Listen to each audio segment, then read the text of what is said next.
Instagram. Come on in, Facebook.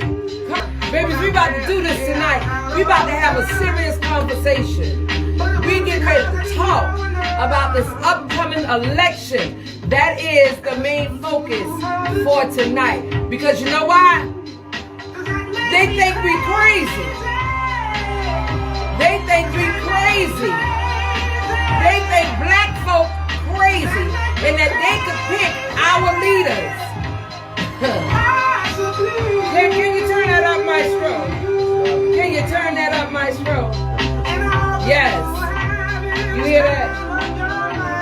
I know this song word for word. Sing it. This is one of my favorite songs. Sing it. Let me hear you.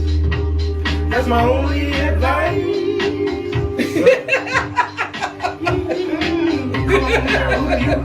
Who do you think you are? Come on. Bless your soul. You really think you're in control? You're not. You're not. I think you're crazy. Y'all think we crazy. I think you're crazy. We ain't crazy. We know what's going on. And guess what? You can't get mad at us for educating the people and letting them know exactly what's happening in Savannah. You got to be, how they say it? Ray Charles can see through it and Stevie ain't got to wonder. Ray Charles can see through this foolishness and Stevie ain't got to wonder. Y'all remember I said that, okay? Oh, it looks good and clean. Yes. I need y'all to like, and share. Angel Brown Hutchinson, Tammy Stone, Deidre Murray, Tamara Lloyd, all y'all, share this. Everybody and their mama need to be watching this tonight. Everybody. Let me tell y'all something. Get ready, y'all. We got a stone gas for you tonight. We got the district attorney. How you knock that down, Jake? Oh, sorry. We got the district attorney in the building. We got a potential coroner in the building. We got a potential sheriff in the building. And y'all know how I do it. When you sit here at this table, you are what you running for. So I'm going to welcome the sheriff and the coroner. All right? And the district attorney. Yes, indeed. Let me say this right here. What you hear on this podcast is not necessarily the opinion of who? Your host. Me, Alicia Blakely, yours truly. It is the opinion of our guests. If you hear something that you don't like, by all means, y'all, don't go out in the community and spread negativity. Pick up that phone and give us a call. Goodness gracious, look in there and get the speaker, please, Maestro. Give us a call at 912-631-0731. You might change the mind of the person who said what it was you didn't like what was being said, or they may change your mind. I see y'all coming in. Y'all come on in. Like, and share. It's hot as I don't know what. Well, the air not on. You know, I've been gone all day, so I ain't have to. Oh, my goodness gracious. I'm about to have a conniption up in here. It's a good thing I did not dress up like I thought I was. Maestro, you got to look in that pocketbook and hand me that phone. Y'all, we running behind schedule because everybody, JP, you ain't got to give me the pocketbook. But if y'all want to see that Brahmin, y'all can. Oh, my goodness. Thank you, nephew. For my Brahmin. That's the one you bought. I appreciate you, brother. All right, y'all. Oh, yeah, all right, JP, go ahead. Port to Port Music Group, yes. PORT, the number 2 PORT Music Group on all platforms. Please like, share, subscribe, download Port to Port musicgroup.com. Go on the website, check it out. You can get everything that's music and media related, including being on, if you want your own podcast, if you want your music recorded, mixed, and mastered, if you want videos shot, if you need photo shoots, hit us up. Port to Port Music Group. Again, porttoportmusicgroup.com. That's PORT, the number 2 PORT Music Group on all platforms.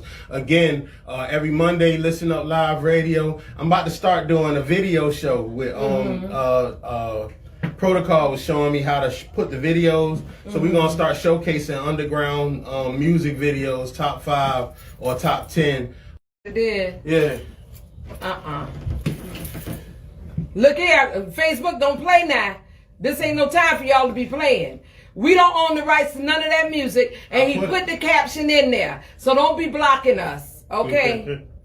Yeah. I ain't playing with y'all now. We ain't got time for this. This is a serious election, and we got to have these people come and speak up. Okay. Y'all still tuned in, right? Everybody's still there. Yeah, just leave a comment, leave a thumbs up, let us know y'all still tuned in. But anyway, it said, ad breaks disabled. This video contains music. Yeah, you put the caption in there. Look, it's right there. You sure did. I put it in there. So I don't know. All right, don't start no stuff, Facebook. Okay, well, we good. We good. Well, anyway, again, that's PORT, the number 2 PORT Music Group on all platforms. All right, y'all already know if you part of the village. Shout out to y'all. Y'all always holding us down. Every Monday, Listen Up Live Radio. Every Tuesday, of course, by us, for us. Shout out to y'all. Every Wednesday, Bitter Rivals Radio. Truth is Told, Lies Unfold. Every Thursday, Doc Wild, Queen Cougar, Pope Pimp, Talk Your Ish. Y'all make sure y'all tune in to all of that again on Port to Port Music Group. And donate, please. Again, I tell y'all that I'm trying to put together our back to school event right here at the studio in the parking lot.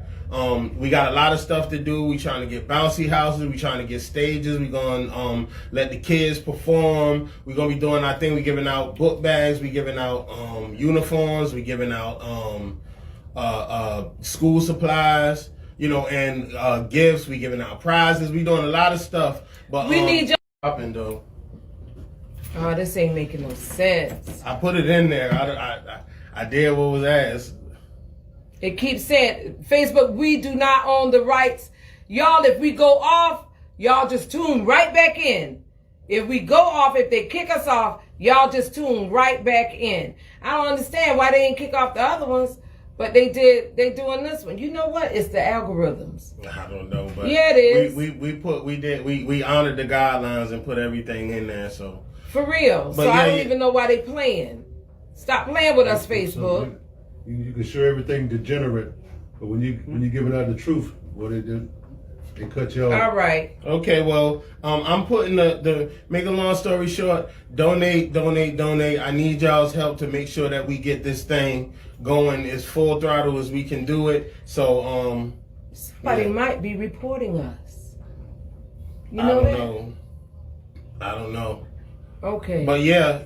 I just want to get our guests in, so I'm just making it brief. I put it in the caption. Donate if you can. Appreciate you. Love y'all. Shout out to the village. I'm about to get out the way so we can get our first guest in. We still here. Even though it's going on, we still can hear. All right, good. Okay. Thank you so much. Okay, y'all, we're gonna do something different. Thank you. We're gonna do something different tonight. There are topics that we will be discussing after our guests come on. We're going to talk about T-Splosh. We're going to talk about housing. Y'all, Saturday, 10 o'clock at the Savannah Mall Library.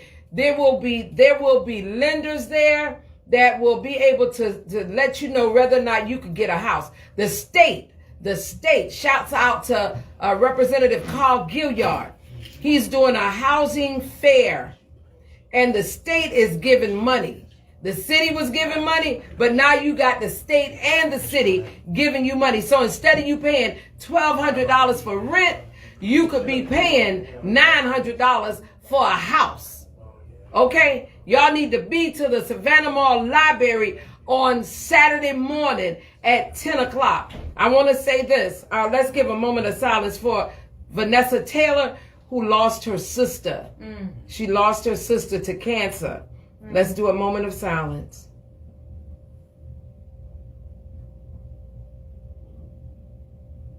Deepest sympathies and sincere condolences to you, Vanessa, and to your family. Also, y'all, I was telling you about $1,860 per month for a person that's taking care of their family member. This is it. It's called homenurse.com. homenurse.com. 770-765-1111. Somebody please put that in the comments because JP had to go. 770-765-1111. Y'all, let me tell you something. Instead of putting your family member in the nursing home, go ahead and take care of them at home. Get $1,860 per month. Okay? And that is homenurse.com. Caring for loved ones since 1983. This is a community education bulletin. Y'all, please. I mean, come on. I know some people that's taking care of loved ones that's elderly, that's sick, and what have you, and they ain't getting nothing. So this is a program where you can get some funds. Okay, that's it. Yes, all right. No words this time. Please, no words. Because we don't want them saying nothing crazy. They're acting up, I got you. Oh, yeah. Well, you already know now. Who is that? Put that in there. Homenurse.com. Carla O'Berry. Please put the telephone number in there, too. Carla at 770-765-1111. You can call that number. Toll free, everything toll free now, ain't it? They got here a toll free number. Who use numbers where you got to pay? Your cell phone pay for everything straight, right? Okay, come on. All right, we ready? All right, our next guest coming to the subject, y'all. We moving fast. Because we got a lot going on tonight. Okay, but we want y'all to get it all. Oh, yeah. Come on in. Yes, sir. Come on in. Come right on in. Let me pull this around here. There you go. Come on in. I'm going to call you Reverend Dr. Pastor Charles O'Berry. You can listen to that. Yes. You can listen to that while you get the body together. Yes. You heard what Maestro say? He can listen to that while he's getting the body together. All right, listen. I'm so glad you're here. You know, I tell everybody when you come sit at this astontish, which that means the table, the meeting place. Yes, I love it. When you come here, I tell you, you are what you're running for. So I'm going to say this. I would say this to anybody that's running for an elected position. So I'm going to call you what you're running for. And that's Coroner Dr. Charles O'Berry. That sound good. That sound good? That sound real good. All right. I'm just going to ask you a couple of questions. And then just want you to introduce yourself to our viewing audience and let them know who you are and why you decided to run for this office and what can you bring to the office that's not already there. Okay? Okay. Well, I'm Dr. Charles O'Berry. I'm running for China County Coroner, and I'm a pastor. I'm a father. I'm a husband. I'm a community man. I'm also the general manager of Adams Funeral Services. A lot of people don't realize that I am in the funeral industry. Okay. And the reason why I'm running Miss Alicia is because I'm a product of the coroner office. Okay. And I tell people all the time, I didn't just choose the coroner office chose me. Oh. When I was 8 years old, my father was murdered in Woodsville. He got into a fight and he got kicked in the head and he had a brain aneurysm and he died. And that's my first introduction to the coroner. The coroner came, I believe it was Metz at the time.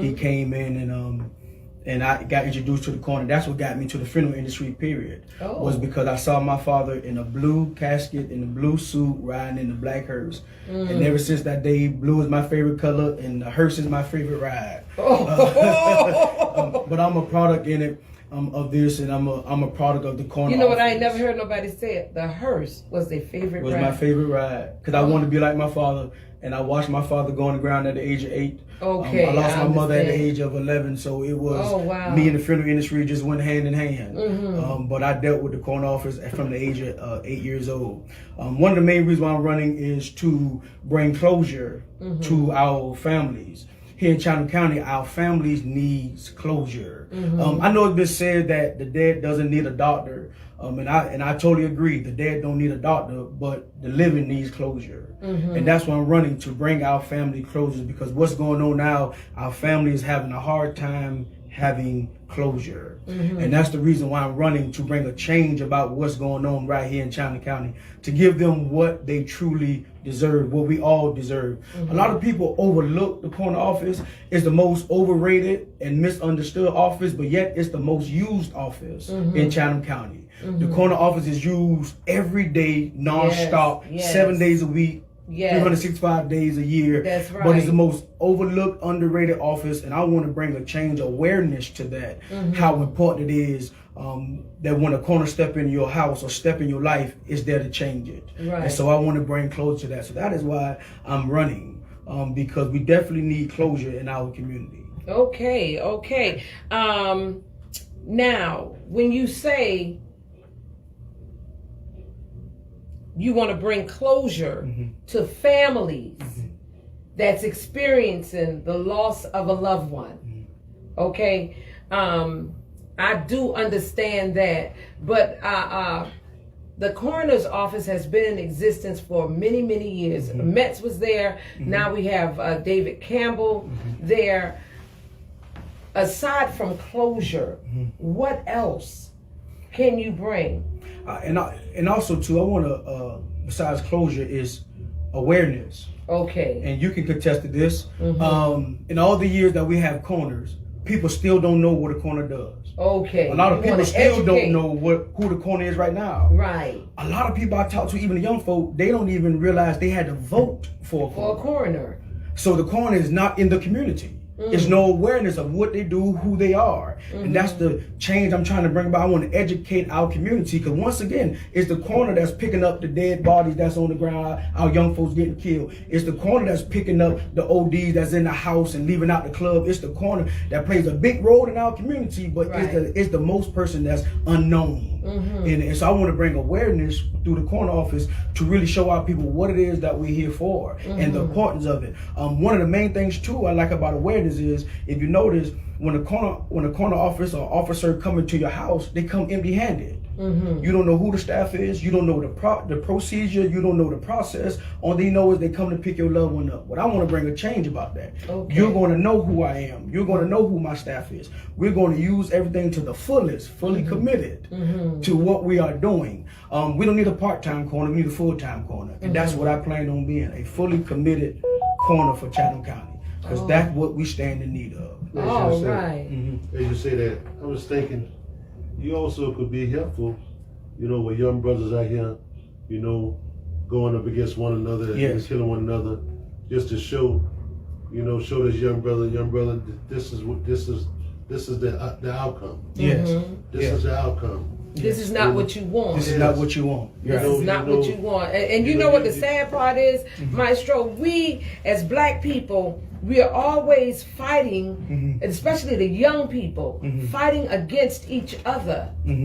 And there's no sense of unity, no sense of togetherness. And it happens in other races and ethnicities. We know this. But ours is highlighted to the extent of, I tell young brothers all the time. I tell brothers, brother, I'm not your enemy. And you're not mine. That's right. We're not one another's enemy. Correct. And even as a corner, that's one of the things that my goal is to do, is to bring awareness, because I want to show these young folks how it looks for what you're doing. When you shoot someone, this is how someone's sons look. This is how someone's father, because they're leaving behind children. Yes. This is how it looks when you want to be tough, but this is the aftermath of what toughness do. And I even tell my young folks that's in my church, the toughest person is in the cemetery. That's right. That's where the toughest person at. But the greater man or the biggest man is the one that know how to walk away. I like when I was growing up, we always say, all the bad ninjas dead. Dead, right. Okay. Right. See what I was coming on? The tough ninja. The tough we said all the bad ninjas dead. Yeah. We don't dilly dally pity pat with it. We don't pity pat with it. That's we right. call it all the bad ninjas dead. Okay. And that's the awareness that I want to bring. And everybody equal out in the cemetery. Correct. Everybody equal. Everybody grave the same size. There you go. Ain't no.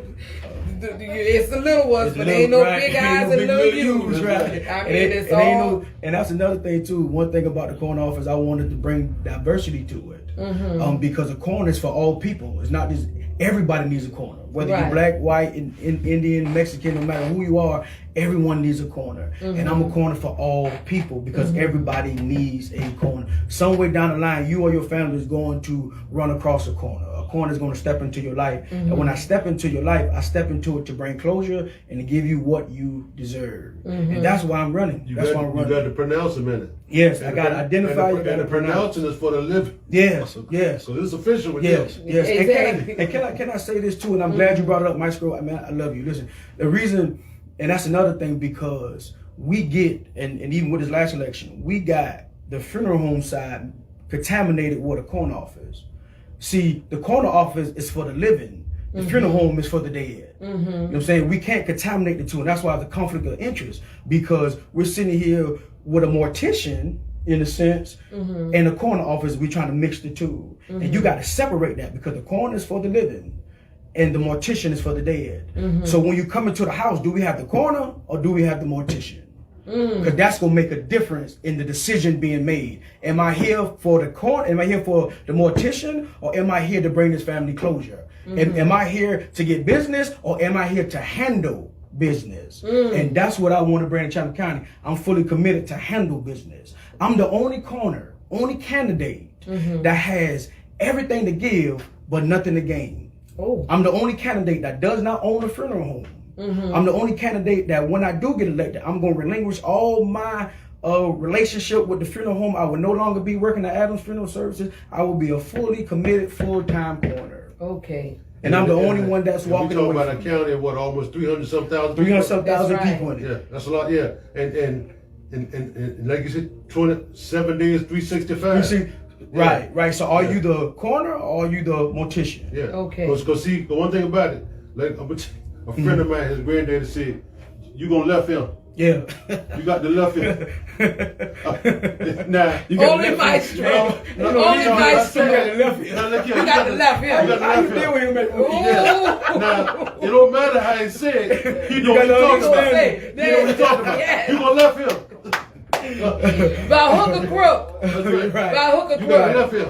Okay, Right. so now let me ask you this. If a person wants to donate to your campaign, how do they donate to your campaign? How does a person, if they want to work on your campaign, they want to be a part of your campaign, how do they get involved? Okay, well, we have Cash App at O'Berry for Corner, $ O'Berry for Corner. Also, you go to my website, O'BerryForCorner.org. That's our website. You can learn about me. You also could donate on there. We're on all social media platforms, TikTok, Instagram, Facebook. We're on every social media. You can reach out to me. I'm very personable. You can see me in the grocery store and say, hey, I want to be a part of your team. I'll take you right where you are and bring you in, so you can find me anywhere. But we're on all social media, and we take all phones. It'll be check, cash, pennies. We need it all. Cash App. Cash App, Zelle. You need it. Just holler at me and you can get it. Yeah. But if I can leave one thing, which I really want to explain to the people, my watchers, while I have them, is that my platform is to be fully committed. And what I'm being fully committed to is the response,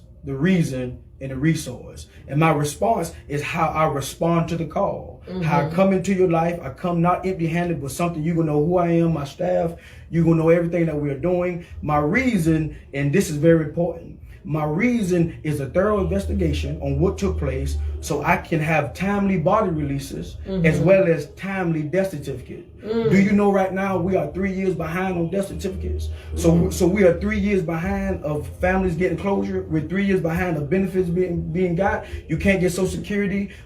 Children can't get Social Security. You can't get life insurance. We're 3 years behind. So on death certificates. Until you know that, right? And so that's the reason I'm coming to the house, and I'm going to give you a reason. I'm going to tell you why I had to come, why your loved one passed. I'm going to give you closure. But the last thing is I'm going to give you resources. This is my favorite part, because my goal is to connect with all the funeral homes. My goal is to connect with the GBI. My goal is to connect with all the sources, people like you, the city, the mayor, that we can help our families the best way we can. I want to bring these resources together, because one thing our black community don't talk about is counseling. No. And the main not person at all. that need to be pushing counseling is the coroner, because we see the devastation that our family goes through. So I want to resource with our counselors. I want to resource with the different people in our community, because that's what the coroner office is meant to be. I don't want to be a person sit behind a desk, but I'm ready for the streets. Even how I dress, my sleeves ready to get rolled up, because it's time to go to work. But I'm committed to a response, my reason, and my resources. And my resources, the main one that we don't do, and I want you to check the record because I know you are, is that I'm going to fully use my coroner office. Because right now, not only just the coroner can be used, but the deputies. You got to fully use your deputies.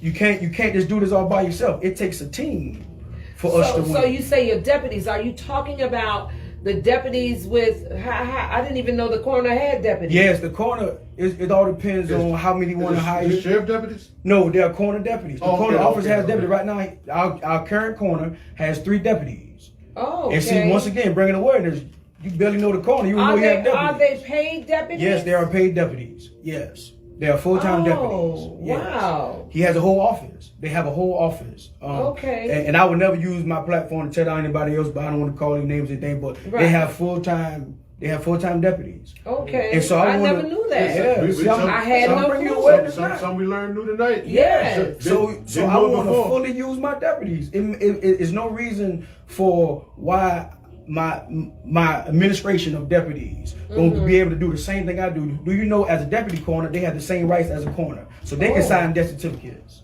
They can go on scenes. They can do the same thing I do because they're an extension of me. I'm going to fully use my office. And that's going to bring the closure. That's going to bring timely body release, timely death certificate. That's going to bring the awareness, because when you see my deputies, you're going to see me. Okay. You know what I'm saying? So that's He said something earlier that I like, and pronounce it because that's vital. Because vital.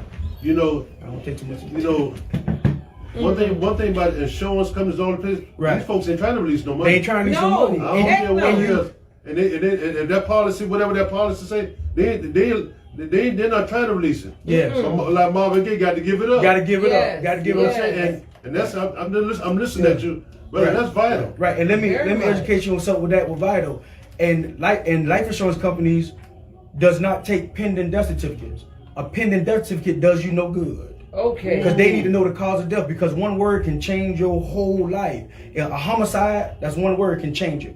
Suicide can change, because most life insurance policies will not cash out if it was a suicide. If it's a homicide, the state gives you $6,000. That's benefits. That's homicide. If it's a drug overdose, all that plays a role. If it's an accident, your insurance company give you double, even triple sometimes. With an accident, those one words on the death certificate change your whole. It can make you, or it can break you, and that's very important. That's why you can't have do this. You got to be fully committed, because your decisions change somebody else's life. Once again, closure. Okay. Wow, you educated me just now. So make sure y'all vote O'Berry for coroner May 21st. You can early vote right now, because I'm fully committed to this thing. Okay. I'm fully committed. I'm something like you. You bring awareness. You ain't raising hell no more. Do whatever you do, but send them. Vote for me too. I'll send this in. Vote for me. I like it. Vote for me. You show. I just said you showed up. You done learn me more. You done learned me something. Learn me something. I done learned something. I'm getting ready to left. You done learned all us more. He getting ready to left now.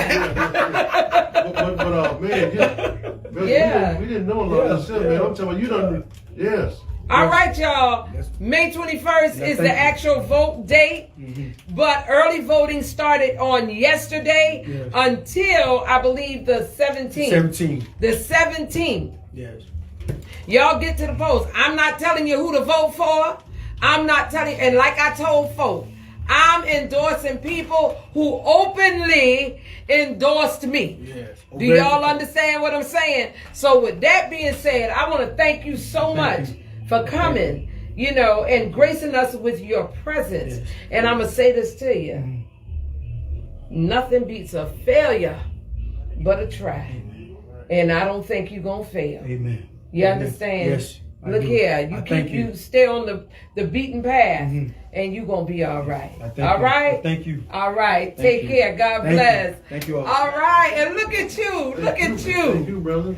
Oh my goodness! But you know what? When you say Gadsden Elementary, Miss O'Berry, you talk about my sister. No. Gadsden? I thought about that. Not Gadsden. You was a sub. You never sub. Bartlett. Yes. Now I went to Bartlett too. too. I went to Bartlett too. You went to Give me Bartlett? some credit. I went to Bartlett. I went there. You went to I Bartlett? went to Bartlett Middle School. Oh Lord, them I went kids there. over there was something else. I What year was that? I had Mr. Roy Davenport was my principal. So I went with that. And you remember Ann Davis, Dr. Ann Davis? Yes, yes. I was there then. Yeah, I had Ooh, Antoine Graham. Them old bad children. Antoine, I love you, baby. In middle school. Okay. All right, y'all. All right. Thank you. All right. Thank Tell you. your daughter I said happy belated, happy birthday. It's today? Yeah. Tell her I said happy birthday. All right. Love y'all so much. Take care. Okay, y'all. The next person we got coming to the Astomptish. Going in. Not yet. You got to give me the music, man.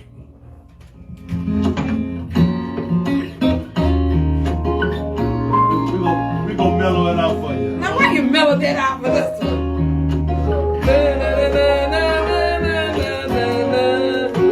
Who is that by? Boney James. Boney James. You know who was here? I know. I didn't even I know. like it. He's more commercial though. Nobody didn't tell us he was coming. What's his name? Kenny G. Kenny G. Yeah. I love Kenny G. I didn't find out until the day he was here. How we didn't know about Kenny G coming here? But that's the stylistics. Who brought him here? 1971. Stop, look, listen. I better not say they might cut it off. Never too late. It's Never too late to stop. Look, listen to your heart and know it's saying. All right, y'all, we ain't gonna do no more of that. I'm coming to the Astomptish now. He is running for sheriff of Chatham County. He is running for sheriff of Chatham County. The one and only Mr. Richard Coleman. Y'all, we was at the NAACP meeting on Sunday night, and he said, "You ready for me? You ready for me?" I said, "Ready for you? What the heck you talking about? Am I ready? What you talking about?" He said, you said I had an open door policy." Yes. So yes, you are here, and I thank you for so having me. much Thank for you for coming having by me. and letting our viewers and our listeners know that you are actually running for a position here in Chatham. Actually, one of the highest positions of the land. And I listened to you on Sunday when you presented yourself at the NAACP's meet and greet, and I was impressed. Thank you. I was really impressed. So I'm gonna ask you the same questions I asked Mr. O'Berry, the coroner, because I call it as I see it, y'all. Whenever you come in here, you know, I don't care if the person who's an incumbent comes in here, I'm going to give them that respect. So if you come here, I'm going to give you that respect. I'm going to call it as you are. Yes.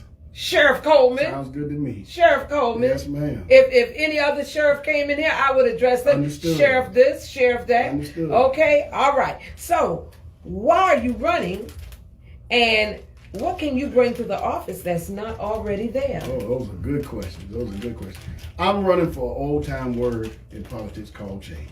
And when you say that word, you don't use it loosely.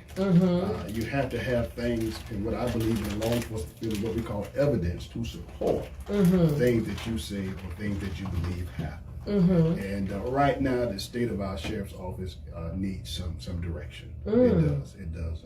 Listening to the community, from the constituents, there are a lot of concerns. Surprisingly, from the Democratic side as well as the Republican side. And so hearing those concerns, short staffing, You know, I think there was a news piece that came out that said it was about 115 deputies short. Right? Inside sources say those numbers might be a little higher than that, in the 200s maybe. You know, I'm hearing people are going on lunch breaks, not coming back. Right? This Chatham County Sheriff? This Chatham County Sheriff's Office. Oh, wow. Yes. This is not everyday information that's being privileged to the public. But you know, when you're running for office, you will get some information. Also, you know, we got to address mental health. Mental health is a big thing right now. The Chatham County Sheriff's Office is the southeast region of Georgia's leading provider in mental health. That shouldn't be. These people don't need incarceration. They need treatment, right? You know, they don't need jail. They need medical help. They need medical attention. And so, you know, we've got to come up with some type of diversionary programs to that. Well, I thought they had a mental health program. You know, things are in place. Right, you know, I thought it was. Now, that question would be how effective, right? You know, if it becomes an issue for the community, then we got to say how effective are these programs. And so, you know, we want to make sure that, and that's one good thing about in the sheriff's office in these constitutional positions from day one administration can't bind another. So you get a chance, being new, to come in there and review everything and say yes, yes, yes, no, no, no, no, no. And so, you know, we're going to go through these things to fine tooth comb and make the best decision for the citizens of Chatham County. All right, all right. So now, what experience do you have? What experience do you have in, you know, the law enforcement arena? I'm a 30-year Georgia certified peace officer, former chief of police, former assistant chief of police, former chief of internal affairs, former police operations commander. Yeah, sometimes in Savannah. No, yes, in Savannah. I was chief of internal affairs at Savannah State University. Oh, at Savannah State. Yes. Okay, I okay. worked for Chief Barnwell at the time. Okay, okay. You know, sometimes the police need police. Right. Yeah, say that again. It doesn't stop because you wear that badge. Sometimes the police need policing. That's correct. It doesn't stop because you wear that badge. Right. The former police commander, and so this experience, and also I'm a Georgia certified law enforcement executive. Okay. Right? So, you know, I tell people all the time, this is not a small rural county where you can see a few good slogans and win a sheriff's seat. Like Maestro said earlier, we have about 300,000 citizens in this county. Correct. Our budget carries a $56 million, approximation $56 million budget. You got to know something about something. Right. Okay, you just can't say, I want to be the sheriff. Right, you know, right, you got to have right. some operational, some management skills, some management training, some management certifications, and you've got to have that key word that we all use with the big E, experience. And so that's what I offer, that's what I bring to the team. All right, all right. Well, listen, if somebody wanted to support your campaign, yes, how can they support your campaign? How can they reach you? You know, how do they reach to I got a website, Sheriff Richard Coleman? Yes, ma'am. I have a website coming up for Richard Coleman, sheriff.com. I'm like Pastor Bear, the corner just said, if you see me in the store, you can give to me right there. Okay, I'll take pennies. Honey, let me tell you something. I know how it go. Look here, we was doing a Cash App, dollar Cash App day, $5 Cash App. Remember that, Maestro? We was the brokest candidate you ever wanted to see. And I told my God. I told you about you last year. We met last year. Yes, sir. We met last year. And, Juneteenth, I believe. Yeah, we met last year, Juneteenth. So you've been campaigning a long time. Yeah. Year and a half, almost 2 years. Oh my. Yes. Okay. Yeah, I understand, honey, because let me tell y'all something. When I ran, when you talk about, and guess what? 4 mayors went against me. I said I wasn't going to talk about that no more. I said I was going to leave that alone. 4 mayors went against me, and I still whooped him. Yes. Yes, I did. Yes. And look here, probably was the brokest. I really was the brokest one that did not have no money. You ain't broke. Your father is rich in house. Yes, he is. Yes, he is. Because he is, so are you. Yes, yes. God don't need money to win an election. There you go. That came from the DA, y'all. Bam, baby. Bam. That's a yes. She said that moment. You know, we got three people. And they cover. These three, they will cover 300 or some thousand people. That's right. Now, a lot of people, they might not. They might have went over their head. Or they might not have fathom that. That's a lot of people. Now we not. That's a lot of responsibility. Up in Atlanta Metro, but look here, we talking about that. That would be a big part of the metro in Atlanta. Right. Yes. Actually, Chatham County is classified as a small metropolitan. Yeah. We're talking 300 some thousand people. Yes. And what goes on here affects it. It starts to spread out. That's everywhere. That is correct. But you know, Savannah, Chatham County is a state of its own. You know, I've heard that. we're not. We don't follow nobody's rules but our own. Play with They it call if you it the want. great state of Chatham. The great state of Chatham. I have heard that. Yes. It's real interesting. Well, listen. So I'm so glad that you came. Thank you for You having know. me. Oh, Yes, no thank problem. you And for tell the having people me. what you want them to do. I want you to get out there and vote for me. I want you to get out there and vote for me. And listen, it doesn't have to be the norm, right? It's 2024. We're going outside the norm now. We're going outside the norm to make effective change for this county. Take time, study your candidates, see what they're about, make informed decisions. And I am one of those informed decisions. My name is Richard Coleman, and I am your informed decision. As my motto says, I can't do it by myself, but together we can. All right, y'all. That is Sheriff Richard Coleman. No disrespect or no blight to nobody else, but when you come sit on this table, on this chair, I'm going to call you what you're running for. All right. I want to thank you so much. You are so welcome. You are so welcome. And listen here. Best of luck to you. Thank you. Best of luck to you. And you know, hey. What will be, will be. Will be. That's right. Yes, I got God's vote. I got enough. There you go. Thank y'all so much. Oh, you are so welcome. You are so welcome. All right, y'all. Listen. The next person coming to the Astomptish, honey, I got to say this right here. Last night there was a debate between our district attorney and the opponent that's running for the district attorney seat. If you want to hear a portion of it, please go on my Facebook page, Alicia Miller Blakely, and just listen to what was said last night. There was one part in there where she said, where the current district attorney said that she was not getting the proper financial help from the entity that is supposed to fund the DA's office. Y'all, let me tell you something. I'm going to let her tell the story. But y'all need to know this. And I'm going to go even deeper in it when we get to talking. But right now, I want to welcome our current district attorney and the district attorney that's going to be there in the next election. That's right. Welcome her. Come on, y'all. Come on, sister. Come on, you pretty black girl. Yes. Come on in, sister. Come on in. Hey. Les. Oh, you made me so proud last night. You made me so proud. Thank you, sis. Thank you. Last night. I know one thing. Let me tell you. Yes. I absolutely love coming on this show. Yes. Because you know I love you. I love you more. And you give candidates like me an opportunity to come on and tell the truth, the whole truth, and nothing but the truth. And that is what it's going to be. Yes. But if that girl come on this show, you better not call her the district attorney. I know. I have one. I mean, she can come. But I don't think but she would come. I'm joking. Right. I understand your perspective. We got to speak those things that are not as though they were. Yes. And we stand believing that by faith, God is going to order our steps. Yes, He does. But she can go wherever she want to go.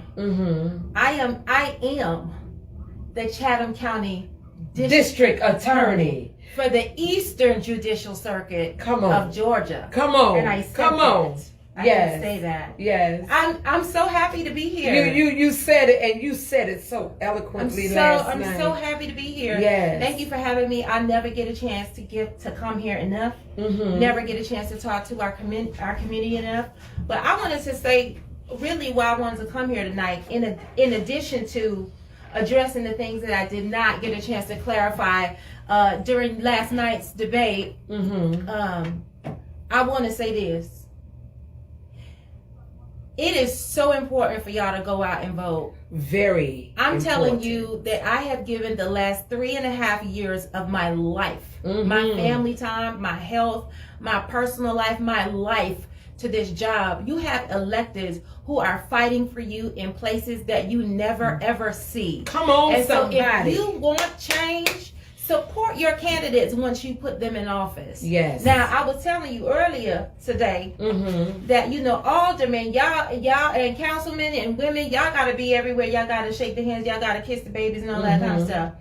And I get a lot of pushback from my own community because like, we didn't see you at the barbecue and we didn't see you at the baby shower. When you don't see me, you can rest assured that I'm in the courthouse trying to overturn the wrong things in our system need to be overturned. When you don't see me, I'm working. Many people know I am a proud member of the illustrious sorority of Delta Sigma Theta Incorporated. But if you don't see me, I am doing what you elected me to do. Yes. And I'm here because I want to talk about it. You understand? Yes. I'm also here because you know I've never been afraid to have courageous conversations. Never. You know I'm not afraid to answer questions. So if you in the chat and you want to roll up on your DA, now is the time to do it. Yes. Because we ain't scared. That's right. Come on now. Come on now. So, I tell JP to come here and see if he can connect the mic now.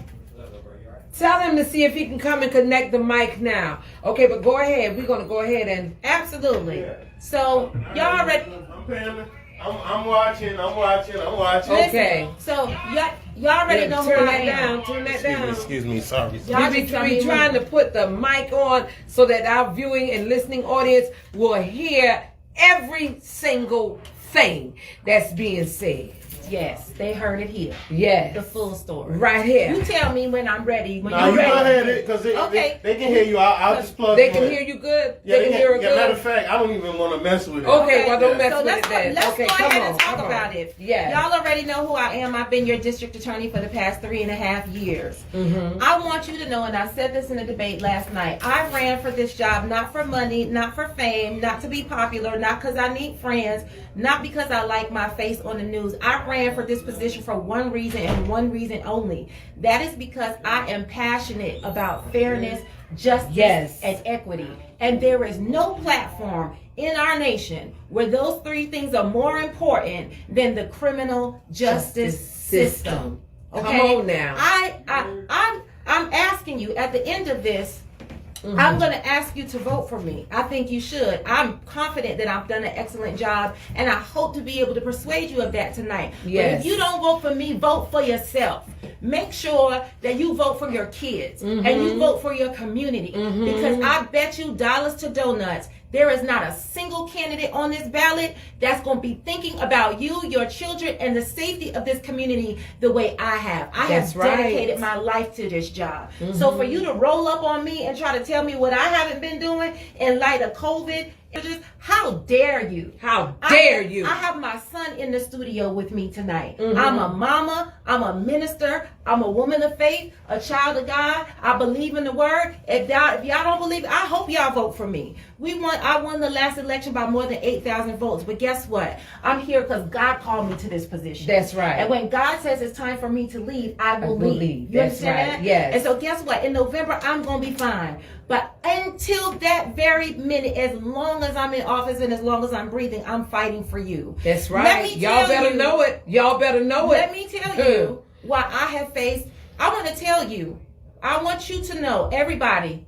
I don't care what screen you're looking on or where you at. I want you to know what kind of opposition I've faced since I've been in office in our beloved Chatham County. I love this city and I love this county. I'm a citizen and a voter just like you. But I want you to know that where the wheels of government are turning and working to silence the voice of an elected official, primarily because she is black or female or too young or from New York or we don't like her, if they are trying to silence me, then you know they're trying to silence you. So you should get your hips to the voting place early and vote, cast your vote. Whoever you vote for, and let me tell you why it's important for you to vote. Because I'm going to tell you what I've experienced. I can't speak for anybody else. When I got into office, they destroyed paperwork, all kinds of stuff that was supposed to be there was not there. They destroyed every handbook, receipt, piece of paper. They were shredding for weeks before I took office intentionally because they did not want to ensure a proper Stop transition. right there. And but when you say stop, I'm gonna say this. Because everybody, if you are offended by what I'm about to say, your problem is not with me, it's with the truth. That's there right. Are people, there were people at the county who knew what was going on and were didn't say complicit nothing in it and didn't say anything and let me walk into that office, understaffed, underfunded, bills not paid, a mess. Okay, I love my office. But I worked hard that first year and a half to bring those employees back to that staff, back into the office to report to duty. Hold on, let me say this right here. The reason why her office was understaffed is because, and I'm going to just put it out there like I said it last night, you had individuals that was in the DA's office that did not want to work under a black woman. Okay? That's correct. So come on now. To be very absolutely clear, because everybody wants to talk about whether or not the positions were full, I inherited that office with 788 vacancies during a county-imposed hiring freeze. But guess what? Did I come to, people say, well, you should talk about it to the community. Tell them what they're doing to you. No, because leaders know how to do more with less. When I got there, no one was at work. When I got there, since I've been there, they haven't increased my personnel budget or salary since in the 3.5 years that I have been there. When I got there, my predecessor said all kind of rumors about me. Half the office was sabotaging my work, recording meetings, insubordinate, didn't want to do what I asked them to do. So to be absolutely clear, they leaked things to the media that they weren't supposed to. They lied about my policies. They walked around and called me out of my name, even up until today. I have people calling me Shalena Cook Jones, lies. I have people, and they're the ones that's the crooks. I have people kicking down and spray painting my campaign signs. I have been cursed out by employee members in my office, things I would never to say to my supervisor if I was working at McDonald's. These people talk to me like a dog. Now, granted, that's half the office. We have been able to accomplish more because guess what? Like I said, leaders do more with less and we don't complain. The one cultural thing and lesson that I have learned that has stayed with me all of my life, both personal and professional, is that sometimes you got to work twice as hard to get half as far. And baby, what they didn't realize is that they had a fighter in the DA's office. That's right. And so that's right. Guess what? Because people like to talk about short staff. You know, I bring receipts, honey. Where the receipts you know, at? I bring the receipts. Okay. I bring the receipts because I'm coming with it. Okay. Because instead of asking me, sweetheart, how many people are in my office, what you should be doing is asking me about performance. Okay. Because I'm about to show you how we were able in our office to effectively accomplish more with less. Now, if I sound mad, it's because I am. There you go. You need to put some respect on my name. There you go. Look at this. And your title. Oh, go ahead and read it. Monday, April 29, 2024 at 6:01 a.m. Yes, baby, because I'll be up working at 6:01 in the a.m. That's right. So I took the 3.5 years that I've been in office. They lied. The news says we ain't prosecuting murders. False. Go ahead and tell them how many murders we prosecuted post-COVID since I've been in office. What that number say? 112. Okay. Now, I'm going to circle this number for you because you're reading it. They don't think you reading it.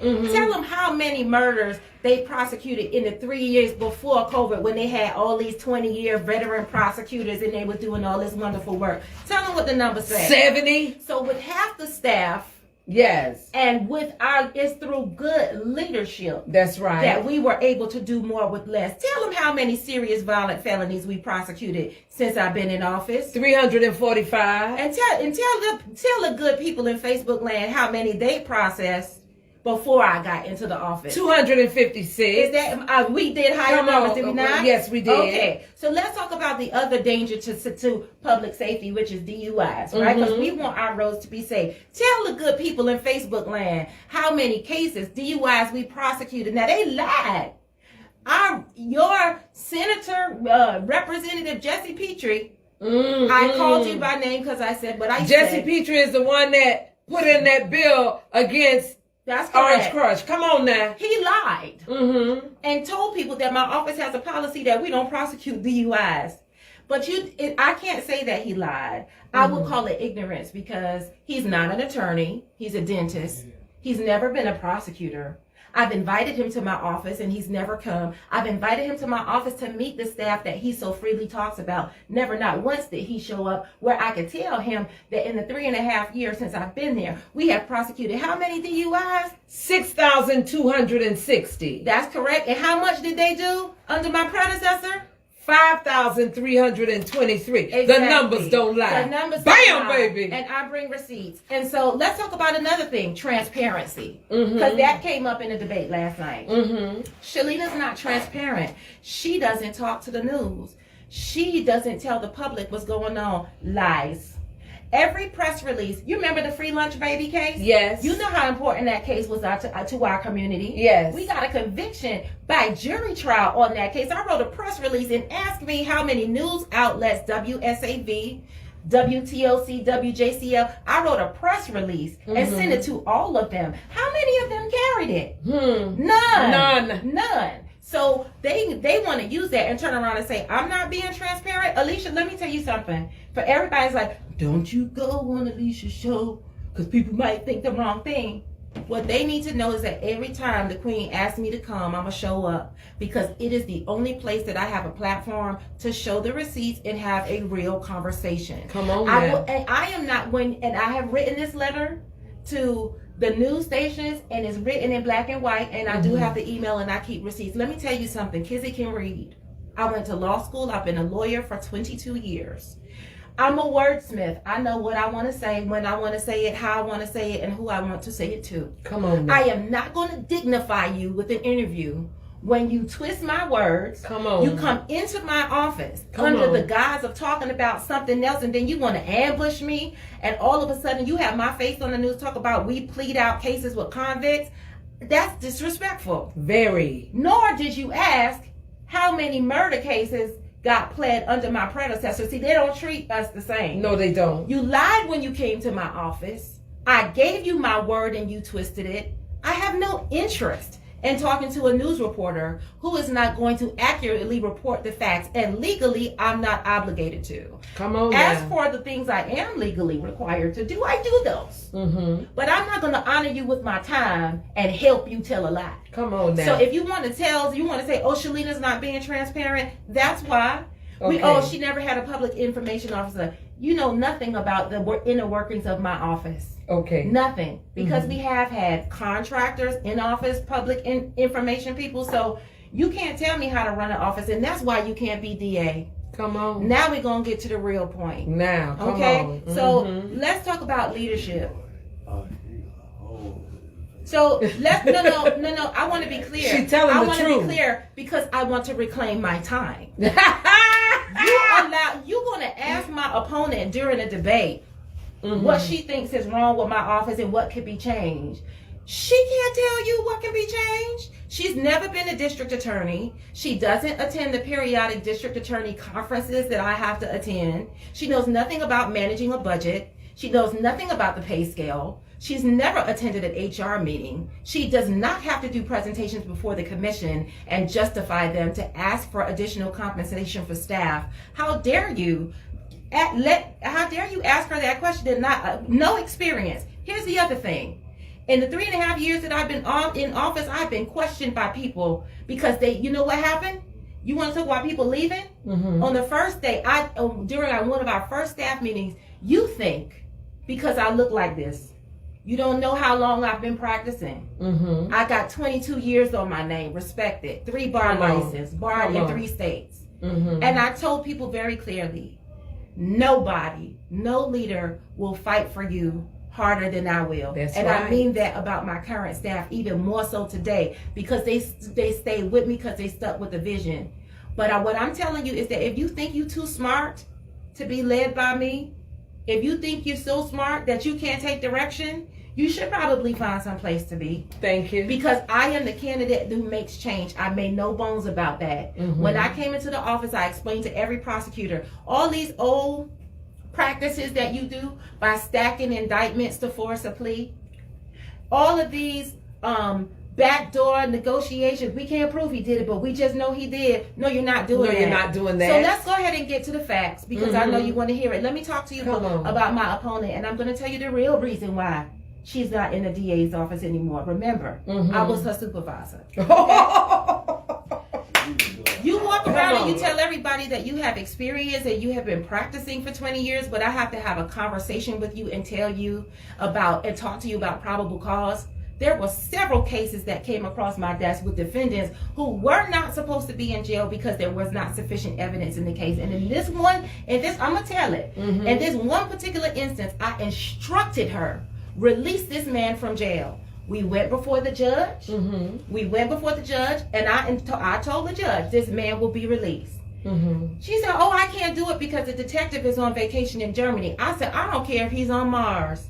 I'm the district attorney, and you need to release him. And so she decided she don't want to follow my instructions, so she gonna go on medical leave for 3 weeks, talk about she had some procedure done. Okay, we gonna play this game because you want to avoid following my direct instructions. And all the time, that individual was still incarcerated? Yes, but he had been incarcerated for quite some time. And so then, when you came back from medical leave, I asked you, okay, I need your, just a regular employee thing. I need your regular employment clear so you can be cleared to come back to work. I don't have to give you that. I'm not giving you that. Never in my 20 years of disrespectful. There is an email on the record that I sent to her, my opponent, saying, this is very unbecoming of a supervisor. This is the general rule that we expect out of everybody in the office. That was a Wednesday. And so because of that, I'll give you till Friday to get your documentation. You come in because you don't want to follow instructions. You gave me your letter of resignation and then have the nerve to tell everybody, including the judges, that I fired you. Lies. Lies, lies, and more lies. Lies. Insubordination. Okay, so you don't follow rules, you don't follow instructions. I had to get, I told you, receipts. I had to get you 2 leadership coaches. 2 to teach you how to lead. You want to know why? Because you will only favor your handful of friends and prosecutors instead of training all the prosecutors throughout the office. You didn't follow direction. When I gave a directive, instead of giving it to the staff, you would complain and fight me back, and you didn't want to follow instructions. And this was from the very beginning. Now, I take great offense to that because you've been in the office for 20 years. I gave you the one opportunity that nobody else thought you were good enough to have in 20 years. When I came in and I inherited you, I made you the supervisor over all the ADAs in Superior Court. You delegated your duties to other people because you didn't feel like you were too lazy to carry them out. All of this in documentation. You see these 20 reasons? Yes. I told you to schedule training with the employees. No training scheduled in the 2 years that you've been there. None. You didn't turn your work in on time. You did not properly supervise ADAs. You failed to carry out the vision and the mission of this office. This is documentation. Okay? Yes. This is documentation. And did I fire you? I did not. What I did instead was I got you a coach to help you turn your work in on time. The emails, the receipts, all of this. It is all here. You're not a good leader. You don't know how to lead. And the only thing you want to do People are sitting in jail and victims are waiting to have their matters heard. After this discussion, I do not intend to grant reductions to SVFs once they hit a trial docket. Full stop. Oh, wow. So this is an email from April 5th, 2022, when the courts actually reopened after COVID. If you remember, there were a whole bunch of garbage cases that were coming out. That those cases were on the docket before I even inherited. So that was those were the last cases that they were hearing before the COVID shutdown. You understand what I'm saying? Right. So when the courts reopened, all these murders and these serious cases, now they coming to me talking about, we don't have the evidence for this. We got to reduce this and we got to reduce that. And I had to tell them. The name is on the email. Yes, I had to tell them. If there is a problem with a serious violent felony in this office, I expect to hear about it well before the case hits the trial docket, and certainly not 2 days before the actual trial begins. I can't understand how somebody in this office announced that these cases was ready to be prosecuted and y'all knew y'all weren't ready. Absolutely not.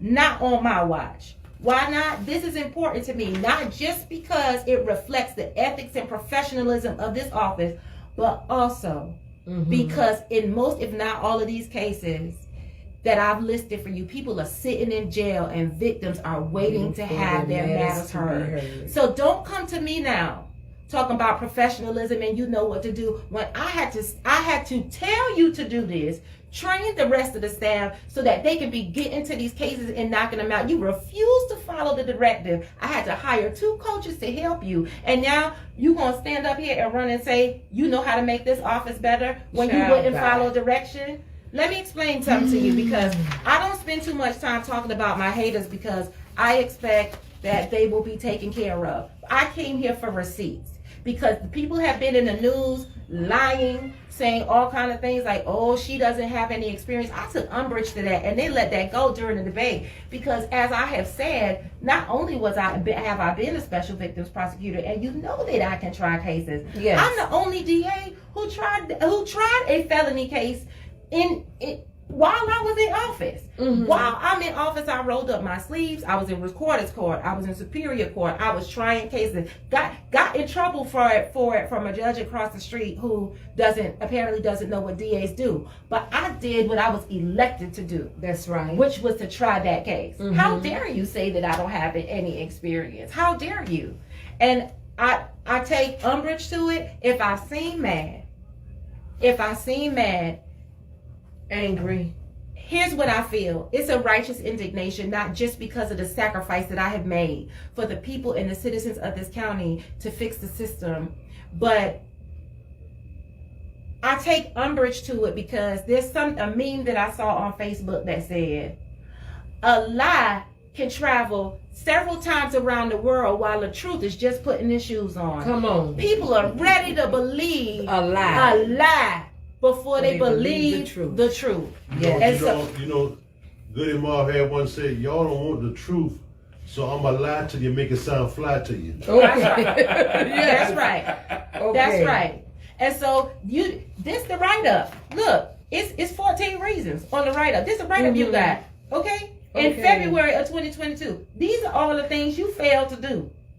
Look, it's in paper. Yes. It's in paper. So for you to now stand up and say that you know how to lead this office, I take umbrage to that because I think it's disrespectful. Now, these are the notes from one of the counselors about her coaching. Mm-hmm. Not gonna get into that because you got the receipts, baby. I'm showing you because I'm still trying to dignify your name. Guess what? When I do this job to a standard of excellence, and I do it to an audience of one. God is my standard. That's right. And that was true when I worked for my predecessor. It was true when I worked for Larry Chisholm. And it has been true every day that I've been in that office serving as your DA from January 4th, 2021. And so that's my standard of performance. And I'm not going to, so people have wondered, why haven't you said more? They just assume it's true. Mm-hmm. Because you don't have to chase every lie people tell on you. Mm-hmm. Let the work that I have done speak for me. So let's get to the work. Come on. Because I'm tired of talking about the haters. Mm-hmm. Because haters can hate you. Let them haters be your motivators, baby. You're nothing. The haters will be your motivators. Come on. You're nothing but a backseat driver. Let's go ahead and say, like Cat Williams said, it's up for all liars in 2024. There you go. There you go. And so what I'm telling you. Now. So don't y'all go nowhere. I don't. Y'all stay right there. We here. We ain't going nowhere. Come on. I do not. I have spent more than enough time, and I have spent more nights trying to figure out how an elected official can be treated so disrespectfully and cruelly by voters, by employees. And by elected officials. Come on now. And I'm going to talk about that elected official part. And by elected officials. And nobody says a mumbling word. But guess what? As we said, the work we have done shall speak for us. So I'm going to just tell you this. You can think with your good mind. Nobody else on this ballot has a plan to execute and change this system so that it is fair and just and equal nobody. You want to know what their plan is? To make Tell you 'em. believe that I'm so bad and I'm so evil and nobody wants to work with me, despite evidence to the contrary. They have to make you believe that for you to vote for them. But let me tell you about the work that I have done. Go ahead, girl. I promised when I came in here in 2020 that I would make our system more efficient, that I would make it more fair, and I would make it more effective. Why? Because efficient means that we need to move these cases through the system. Right. Because when we move the cases through the system, that means victims get a chance to have their day in court. Defendants' constitutional rights, they not ending up sitting in the jail longer than they have to be in there. And taxpayers not spending money to hold people in jail. That's right. That's right. When I inherited this office, I said this last night, I think it went over everybody here. When I came into that office on January 4th, 2021, there were 110 rape and child molestation cases that were already when I walked in, between 3 and 9.5 years old. How dare you stand up and say that you care about victims and you have experience doing special victims, and you were there when those cases grew old. You were there in the office. In fact, that was your job because you were a special victims prosecutor. You helped me explain to the people why there were that many rape cases. And I'm going to tell you this, and y'all not going to like it. When Keisha Gibson Carter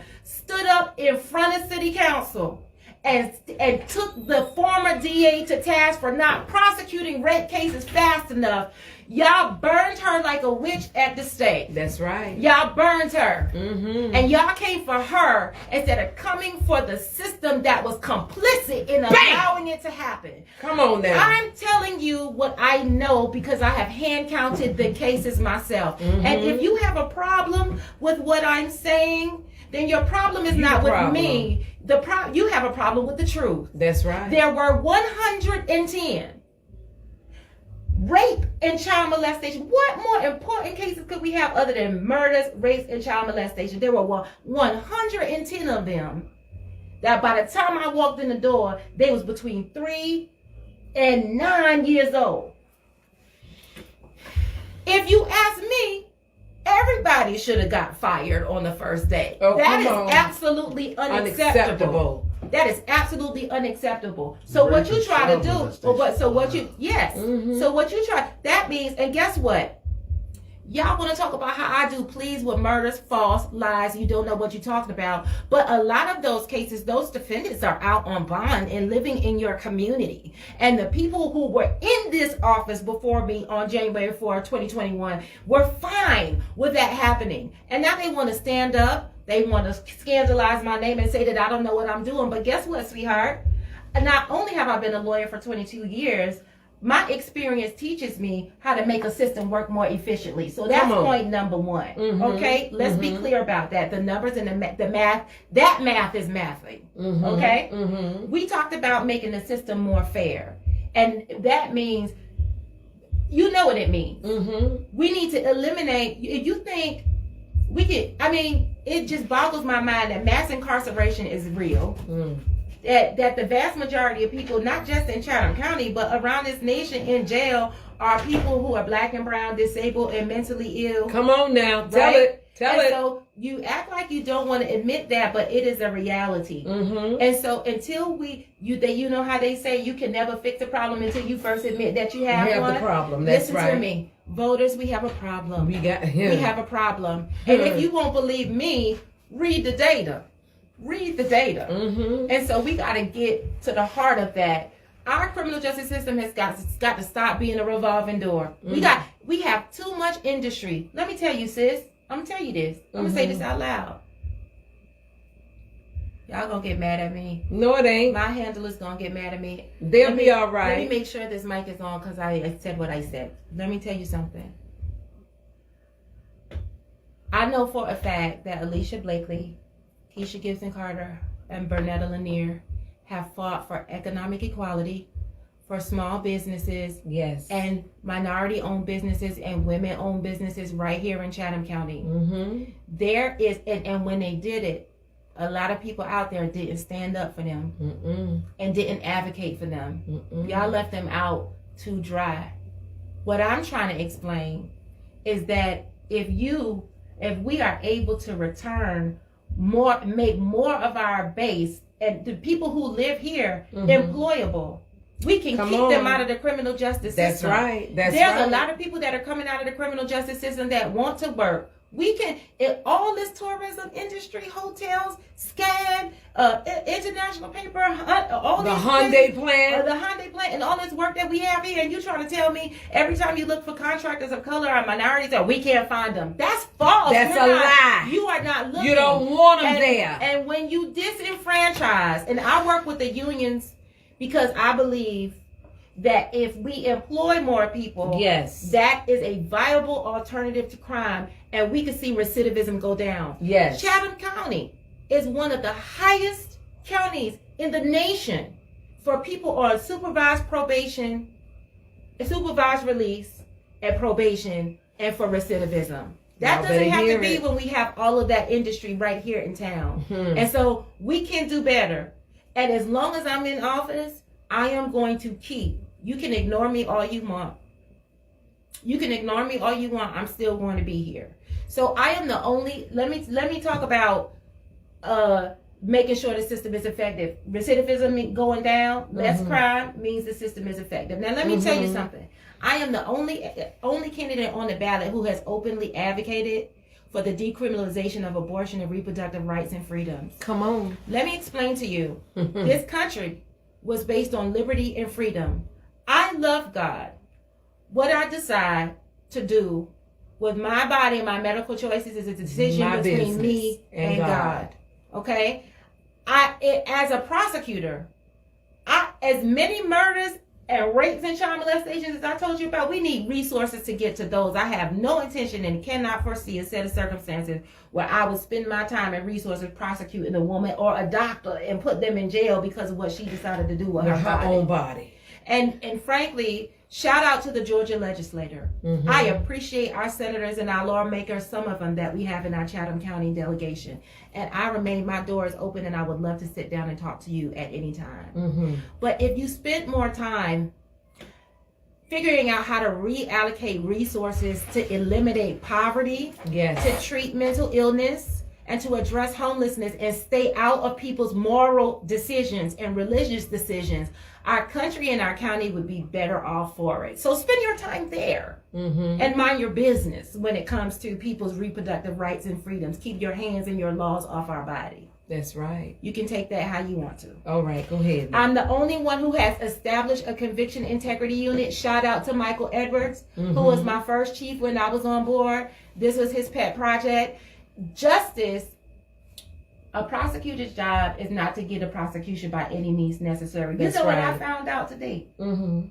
I found out through our conviction integrity unit that the state of Georgia has 536 known exonerations. That means people who spent time in prison and got convicted that it was ultimately overturned.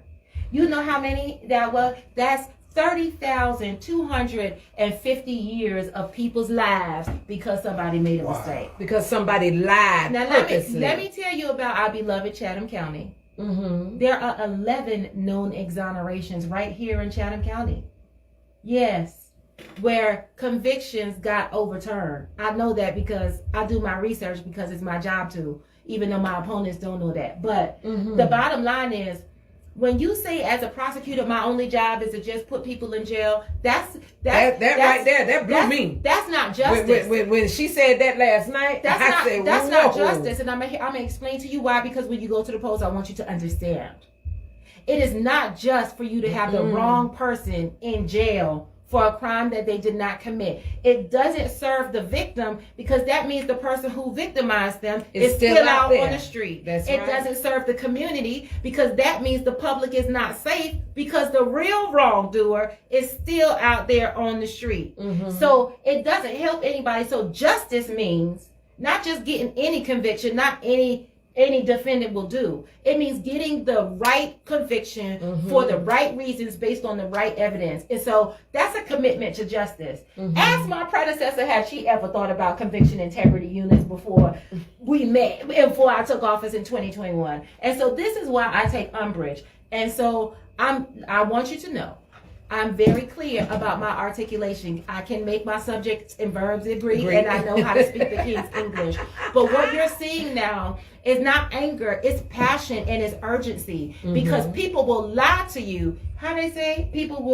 You deserve better. What you can expect is that I will not lie to you. Okay? The data is what it is. And so when I tell you that these are my plans, last week we were at WSAV and did a victim impact roundtable to educate the community on how to support survivors and to ask local businesses to partner with us so that they have Marcy's Rights cards in there and know who to call for resources. Because guess what? International terrorism is bad, but domestic terrorism, when people are afraid to live in their own house, and women and children and elderly are being abused, that's even worse, and it's got to stop, and we got to stop turning a blind eye toward it.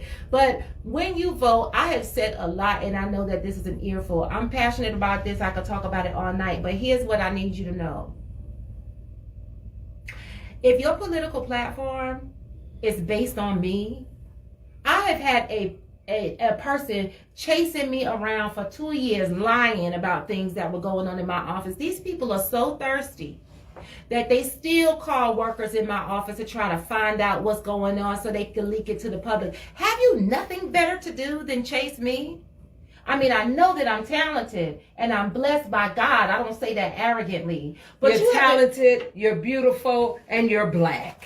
And you have spent all this time, invested all this time. Oh, you must have been confused because first you wanted to be a recorded court judge, then you wanted to run for DA, and now you're going to run for probate judge. You don't know what you want to do. You just want to be important. But honey, you got to understand that when you're running for an office, you ain't got to be important. You have to be qualified. There you go. You got to know what you're doing in this office. There you go. And so it's nothing you can tell me. Not only have I been practicing 15 years longer than you. You got to be qualified, baby. And that don't sound like you too qualified based on the receipt. I am well studied. I am well trained. And guess what? When I see you in a public setting, I'm grown enough and woman enough and professional enough to speak to you and shake your hand. But know this. There's a difference between what you talking and the evidence. I'm an attorney. I keep receipts. And so when you stand up and tell people, first of all, everybody knows that my slogan since I started was justice for all. That's right. Right. Now your slogan is justice at work. A, you have not been working. That's what the data shows. That's right. A, you have not been working. But B, you want to say you have experience because you've been someplace 20 years? Where were your ideas about creating diversion plans then? Where were your ideas about second citizen returning programs then?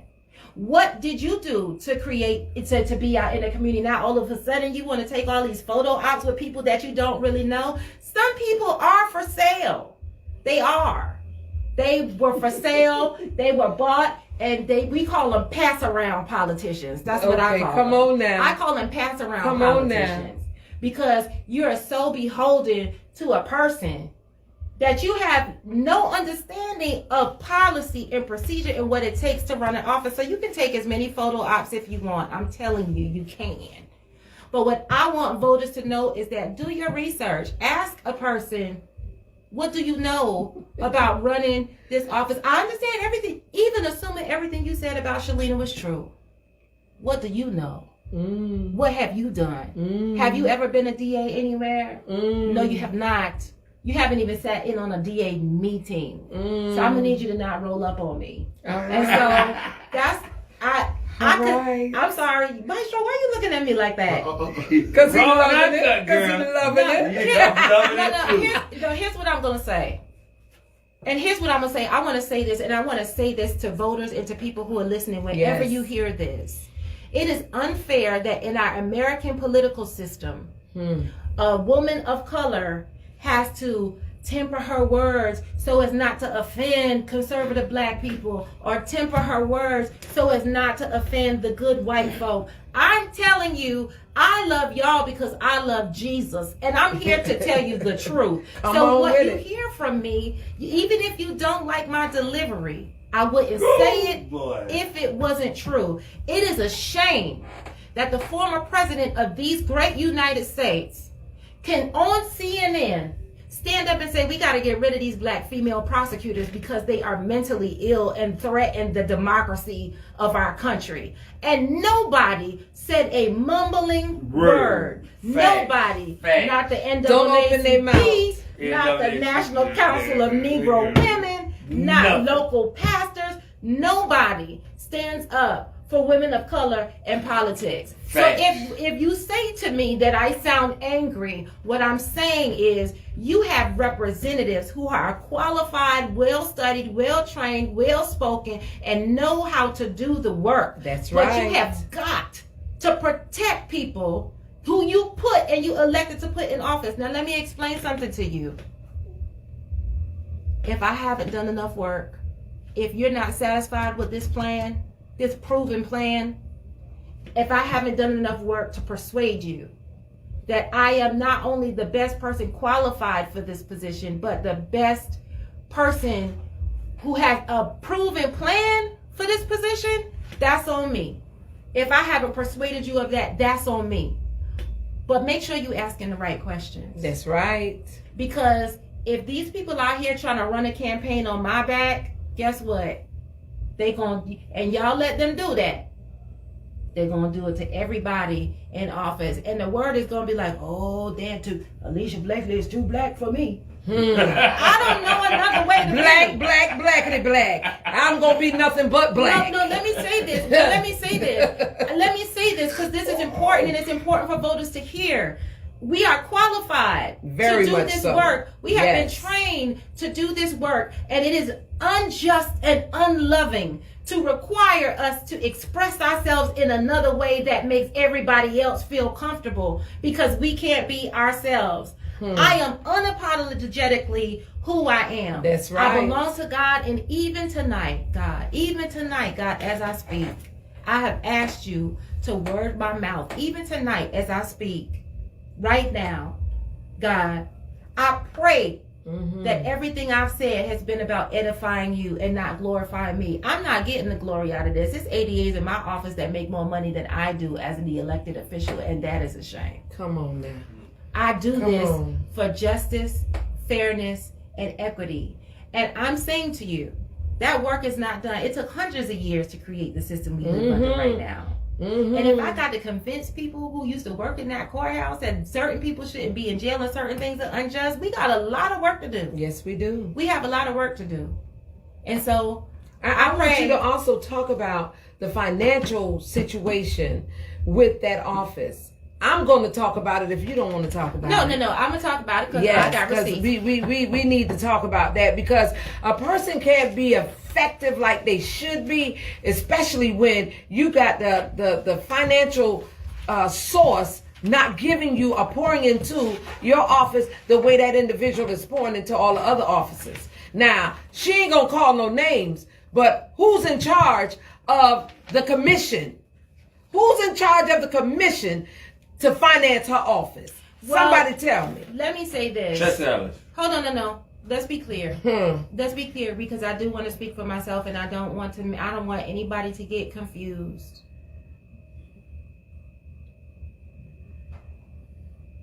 Come on with it now. Hold on. Take it deep. 80% of my office is funded by the commission. And I want to thank those commissioners, particularly Commissioner Whiteley, Commissioner Tanya Milton, who were able to listen and digest the facts that I presented them with and advocate for better for the citizens of Chatham County. I'm going to say it publicly on this platform because it was said to me publicly in this platform several times. Our commissioner, who funds our budget, publicly in a public meeting, told the rest of the commissioners on that board not to speak with me. Wow. Not to speak with me. And had the unmitigated gall to say it at a public meeting. There have been times I have been sitting at a public meeting and someone has asked, can we hear from the district attorney because she's sitting right there. No, she's not on the agenda. We don't want to hear from her. I'm telling you this because it's the truth. And I am not telling you this because I want your pity. I do not.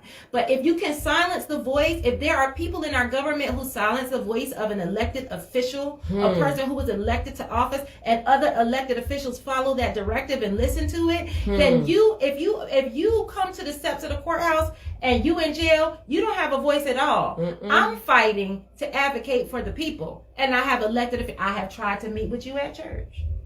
I have tried to extend an olive branch to you. And the board chair is not the only one, so let's not get it twisted. Come on now. I believe that we can accomplish the greatest good for our shared constituents, because Savannah is not the only city in Chatham County. Oh, come on now. I believe that we can do more for our shared constituents when we work together. And I want you to know, despite trying to silence me, despite telling people not to speak to me, despite telling people not to vote for me, despite all those things, I love you with the love of Jesus, and I'm here to do the work for the people. Come on. My door will always remain open to you, to negotiate, to share, to think, and to strategize. And I do want to thank the people who have been helpful. Chief Hadley, Chief Gunther, just so many people, too many to really name, that have been professional. That's what I'll say. And so, here's what I have spoken my truth. Yes, you have, and honey. even yes, you have. Even as you have spoken your truth. Even as I sit in this chair. Even as I sit in this chair right now, the voice I'm hearing in my head is the voice of God. I'm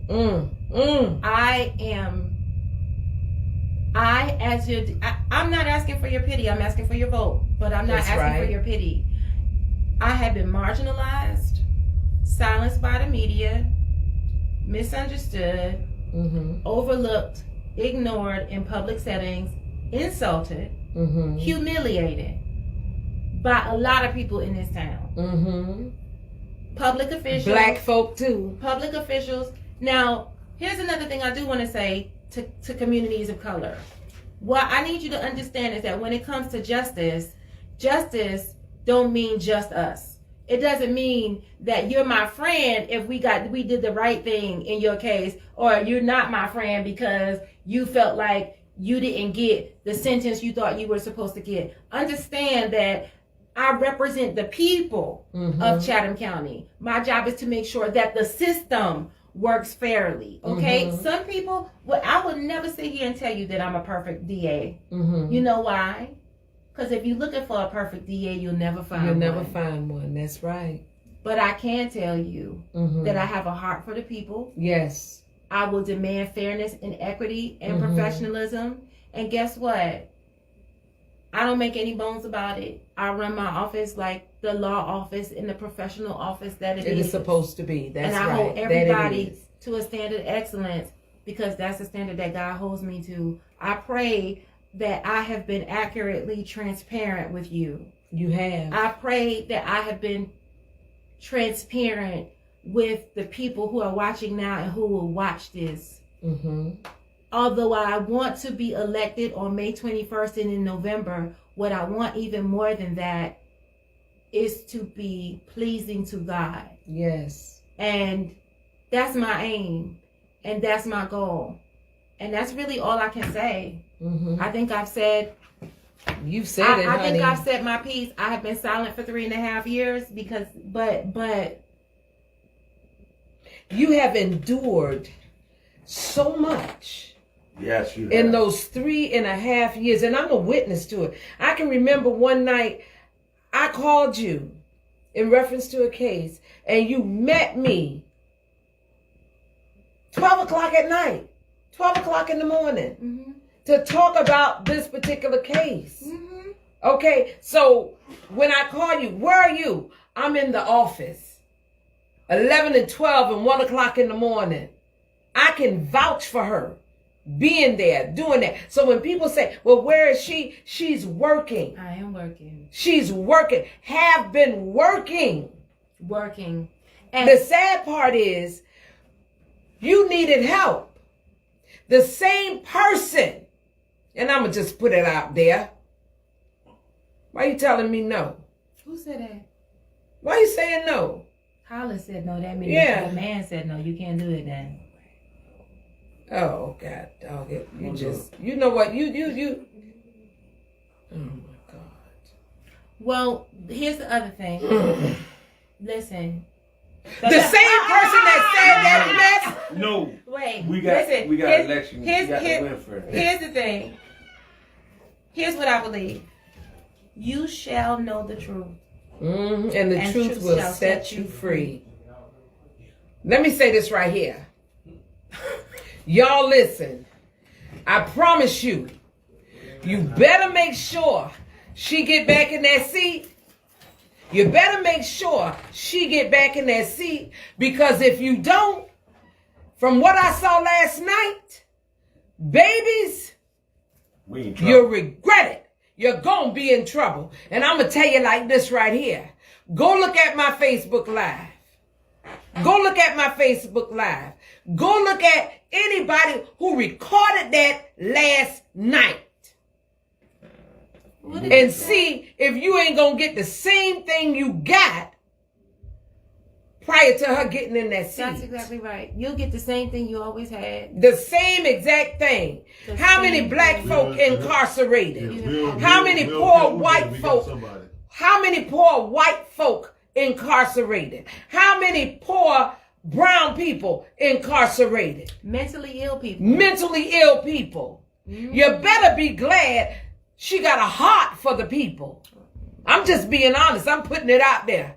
Because the ones that was before her did not give a care. Can I say something? I also want to say this, because I encourage you to hold all of your government officials accountable, and I want to go ahead and explain this to the community, because they've been like, well, why hasn't she made a decision about this, and why hasn't she made a decision about that? My grandmother would always say, I'd rather a slow yes than a fast no. That's right. There are people and DAs who would just rubber stamp what the GBI says, what this agency says, what that agency says.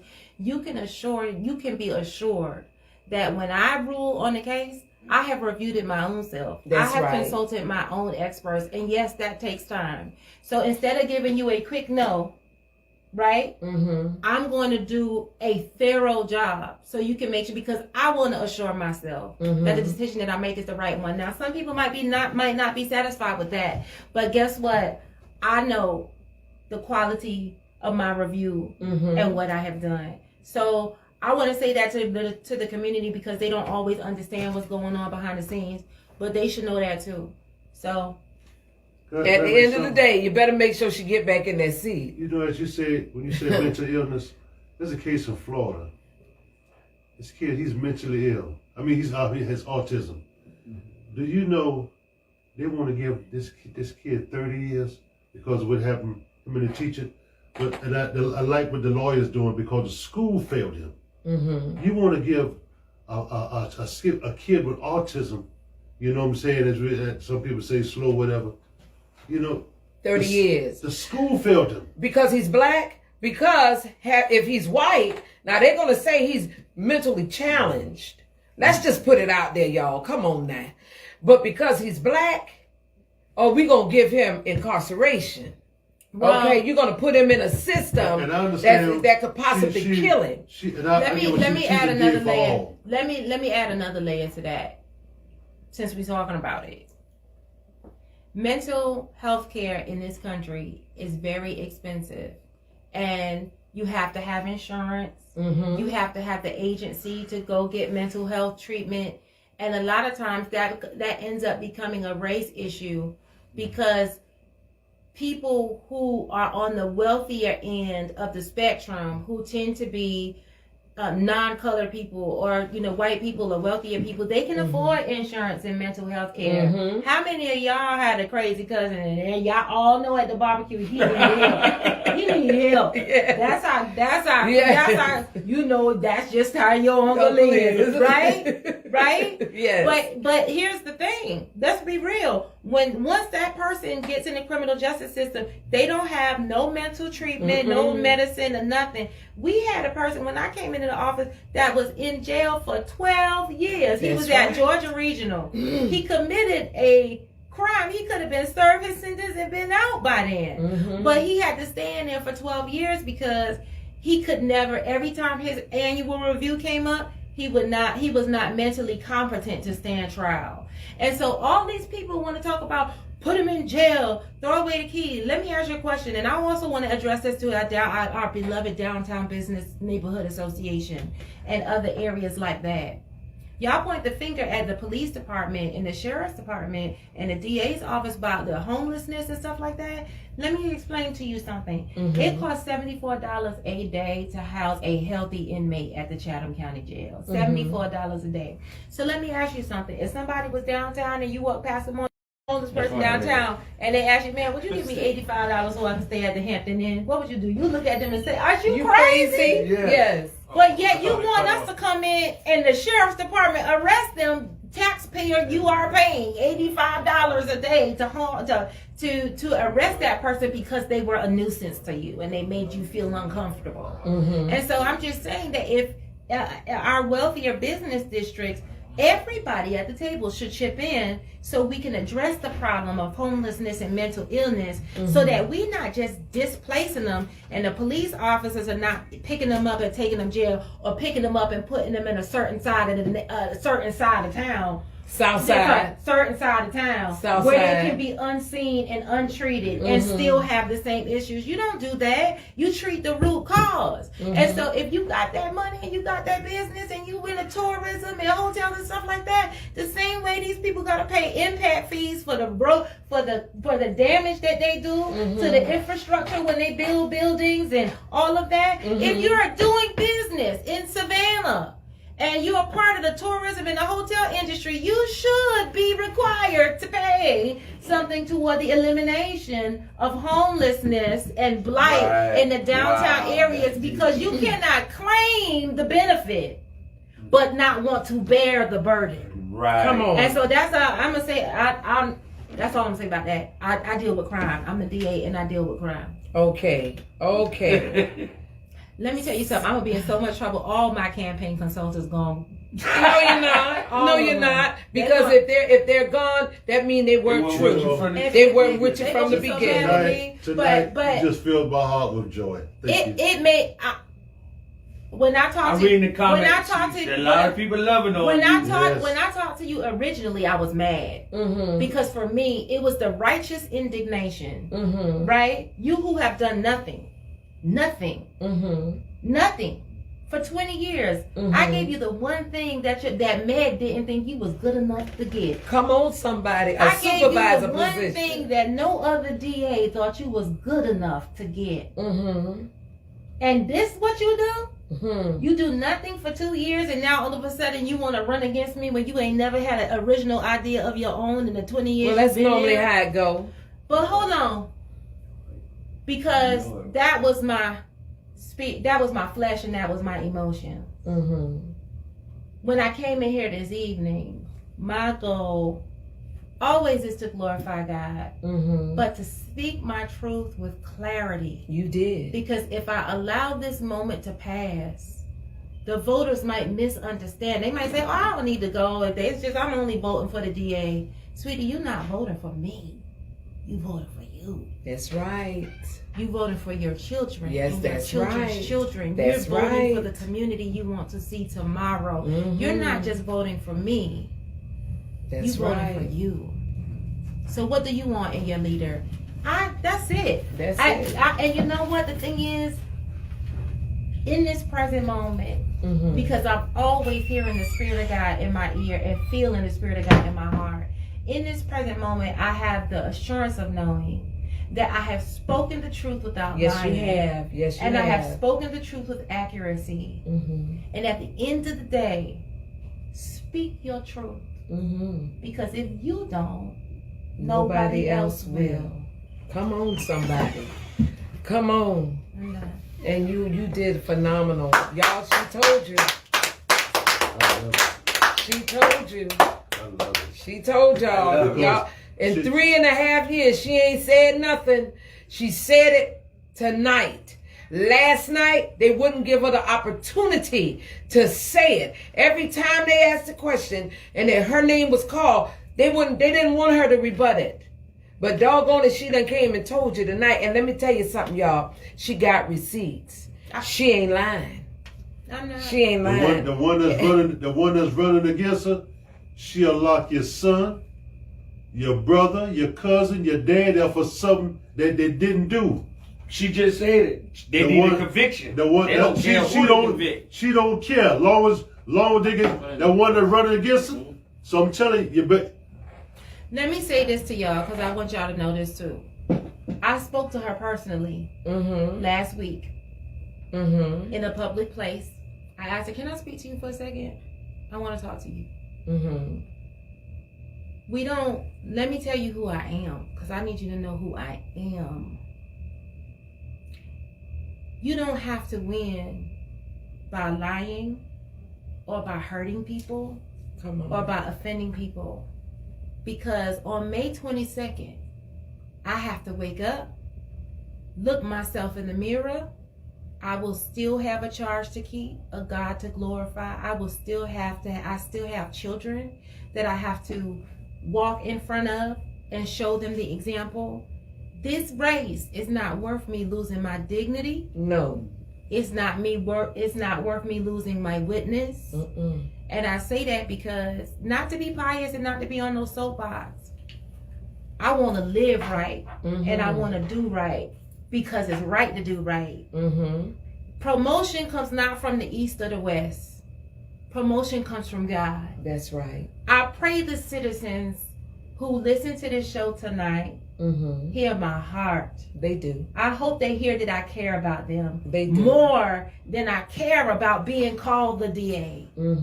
I hope they hear that. They hear it because I'm reading the comments. Oh yeah. They hear it. That's what I'm reading the comments, and you know the beautiful. Can I say this real quick? The beautiful thing, and even though the mainstream media has lied on you, the beautiful thing of social media. See, let me say this.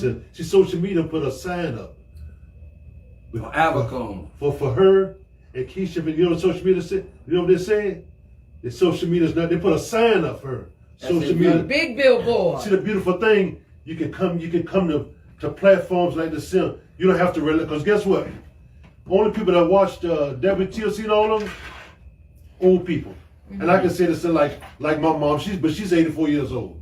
So, you know, but other than that, most people don't watch. They don't watch the mainstream. They say social media is not the news. Well, you know, I read something, and this goes for all of Savannah, and I reposted this on Facebook. It says, "Don't a person who I'm not going to do it justice, and I can't find my phone, but the gist of it is." Don't be the type of person that hates somebody else that you don't even know because somebody told you to hate them. Come on now. Come on. That's ignorant. So what I want to say is, you cannot believe everything that you hear. I said it all the time. Every time you allow me to come on this show, I will go where I am sent. If you want to know what I believe, like what I said on tonight, just ask me. There you go. I'd love to come and talk to you. But we have a lot of that in the streets. We got a lot of that in politics. Oh, I don't like so-and-so because, you know, this is not about clicks. If that's what you do in politics, you worse than Bloods and Crips. Come on now. Come on now. If that's what you do in politics, then you worse than Bloods and Crips. If you won't talk to somebody who is a leader in this city or this county for the good of the people, let me tell you something.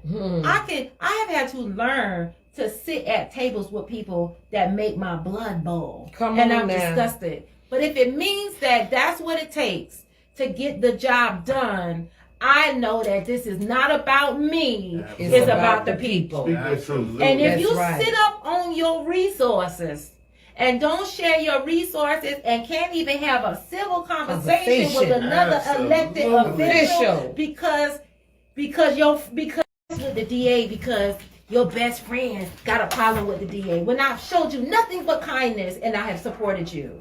That's and ignorant. so let me tell you something. Not only is it ignorant, it's going on in politics. This is not high school. People's lives hang in the balance. And part of the reason I'm talking to y'all so frankly tonight is because I have gained nothing from being silent for 3.5 years. Fact. After 3.5 years, I have been nothing but nice and courteous to you when you turned your back on me.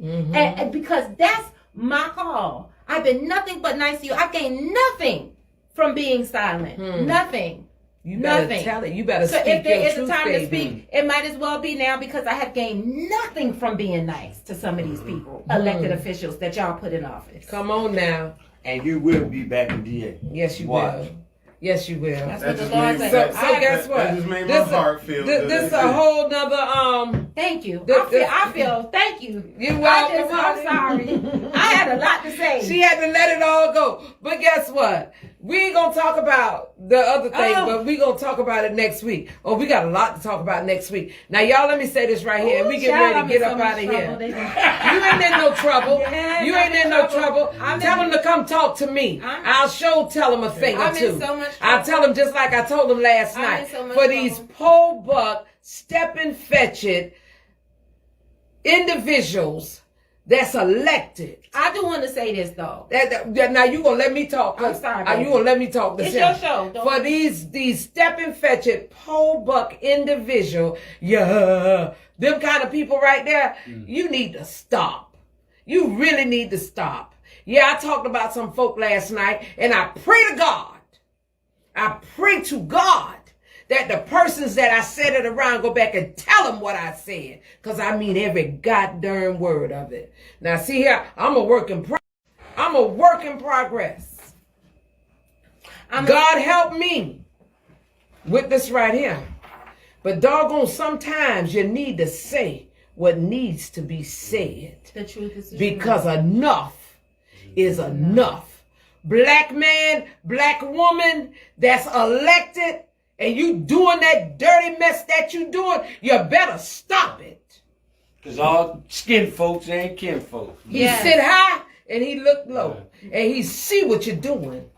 But run up on me, because I got something for you. I promise you. Now, wait a minute. God, I promise you. I just Not want to say, violent. here's what I understand. I'm not violent. No, she's not I'm violent. not violent. But- I'm going to but just that's tell her them like it position. is. That's her position. Let me tell you what my position is. My position is that we wrestle not against flesh and blood. No, but not at against all. principalities and spiritual wickedness in high places. I feel very bad for you that you are so beholden to the past and and the people that you made backdoor deals with that you can't even speak. You're not a free agent and you can't even speak for yourself. If you wanted to speak to me and be nice to me, you couldn't. You couldn't. So I'm gonna pray for you that God break that stronghold over your life. Come on now. And that you begin to develop an awareness that you have a platform for a reason. And woe unto him or her who doesn't use his platform or her platform for the right reason. That's all I'm going to say, because that's the same standard that I'm held to. That's right. So I ain't got no beef with people because I know what's going on, but it has happening.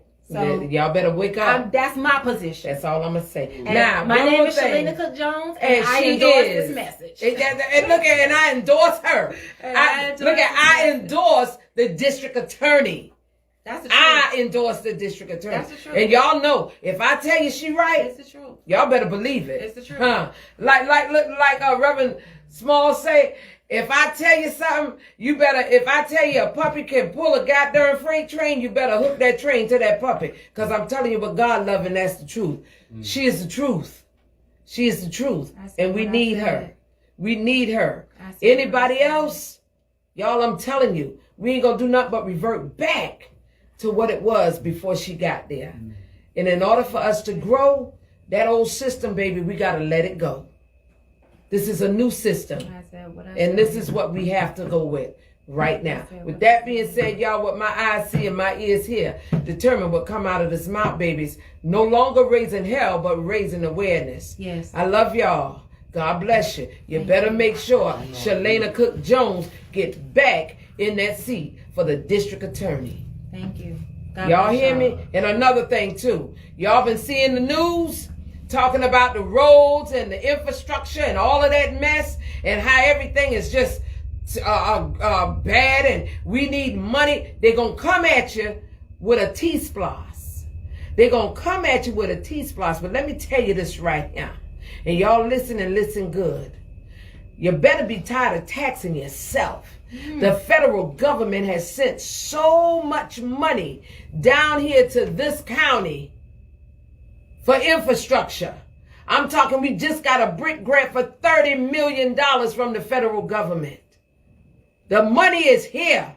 You don't need to do T-Splosh. First of all, let me say this right here. They talking about West Chatham, how bad it's needed and all this good stuff, all over the news today.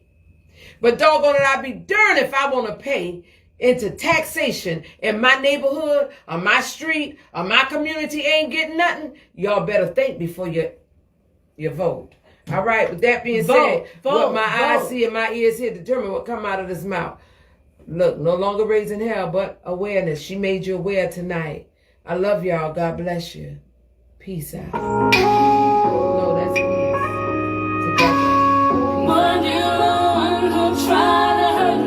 Together.